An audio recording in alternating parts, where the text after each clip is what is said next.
ખજૂરના ટુકડાવાળા લડ્ડુ બનાવવાના હતા. એની હાટું મેં છે ને ખજૂરના ઠળિયા કઢવી નાખ્યા હતા અને એને ખજૂરના એકદમ નાના નાના ટુકડા કરવાના હતા એટલે કરવાના ચાલુ કરી દીધા. એ કર્યા પછી એક પેન મૂકી દીધું. એ પેનની અંદર 3 ચમચા ઘી નાખી દીધું.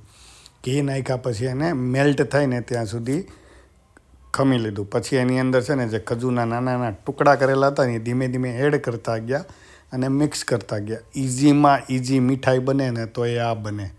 પછી એને ફૂલ મિક્સ કર્યું અને વચ્ચે વચ્ચે એને થોડું થોડું તોડતા ગયા એટલે આ રીતનો લડ્ડુ માટેનો માવો રેડી થઈ ગયો. પછી એને વાળવાના હતા લડ્ડુમાં. જો આને ઠંડુ થવા દેવાનું હતું એટલે થોડી વાર ઠંડુ થવા દીધું. પછી લડ્ડુ વાળવાના ચાલુ કરી દીધા. લડ્ડુ બનાવતા ગયા નાના નાના અને ટોપરાનું ખમણી આવે, ખમણેલું ટોપરું આવે ને એની અંદર બોળતા ગયા અને એક બાઉલની અંદર મૂકતા ગયા અને આ રીતે મસ્ત ખજૂરના ટુકડાવાળા લડ્ડુ રેડી થઈ ગયા. મસ્ત મસ્ત.